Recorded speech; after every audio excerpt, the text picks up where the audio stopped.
Au fil du temps, je commençais à reconnaître les SS et certains Wachmänner. Le commandant du camp de travail était le Hauptsturmführer Van Eupen.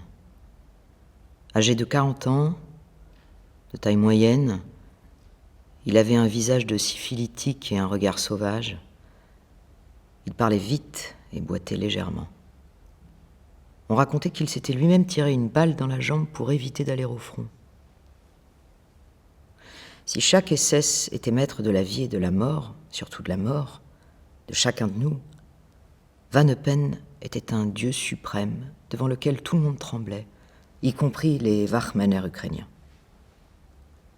Les SS le craignaient également car, pour la moindre faute, il envoyait ses subalternes combattre dans l'armée SS sur le front. Il était marié et avait 2 fils, de 10 et 12 ans environ. Sa femme accompagnée des enfants vint au camp à plusieurs reprises dans le secteur destiné à la commandanture. Ils ne visitèrent jamais d'autres parties du camp, de peur d'une contagion par le typhus.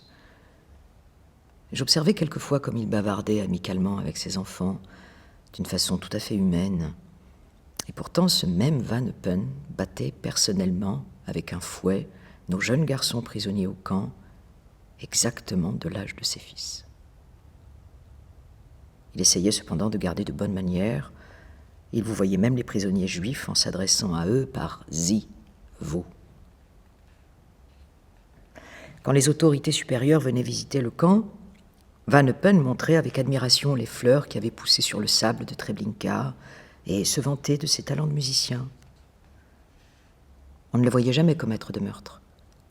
Mais Van Eupen, en tant que commandant de Treblinka, était l'auteur des crimes les plus raffinés qui étaient commis. C'était un bourreau aux gants blancs. Son adjoint était le Sturmführer Fritz Profi, un homme d'une 50aine d'années, grand, émacié, presque sans dents, au teint blafard trahissant toutes ses veines. On l'appelait Der alte Fritz. Il avait le visage expressif d'un ascète. Il visait et tirait juste. Quand il participait à l'appel, il faisait avancer certains prisonniers condamnés à mort vers les barbelés, et lorsqu'il se trouvait à 2 ou 3 pas devant lui, il dégainait très vite son pistolet et leur tirait une balle dans la nuque. Le prisonnier ainsi visé tombait immédiatement, et le vieux Fritz retournait du pied le visage du mort pour s'assurer personnellement qu'il avait touché juste. Après cela, il revenait vers le SS qui était en train de faire l'appel devant le rang des prisonniers. C'était un criminel raffiné qui a assassiné de ses propres mains quelques centaines, peut-être même quelques milliers de prisonniers.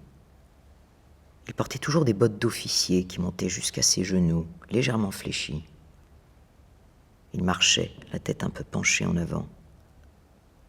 Il apparaissait souvent sans crier gare dans les endroits les plus inattendus. Un dimanche, à midi, en passant devant une baraque, il aperçoit un juif en train de manger quelque chose. Il s'approche de lui ordonne d'ouvrir la bouche et de montrer ce qu'il est en train de mâcher. Celui-ci mangeait un navet volé. De surprise, le prisonnier est littéralement cloué au sol, bouche grande ouverte. En un clin d'œil, Profi dégaine son pistolet et lui tire directement une balle dans la bouche.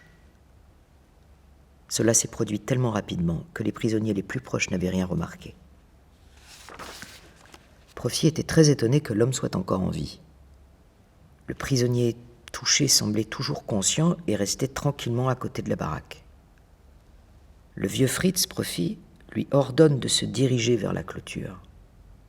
Soudain, il l'arrête et lui demande à nouveau d'ouvrir la bouche, se penche pour regarder et d'un geste rapide le renvoie vers la clôture. Le blessé fait encore quelques pas et s'écroule par terre, mort.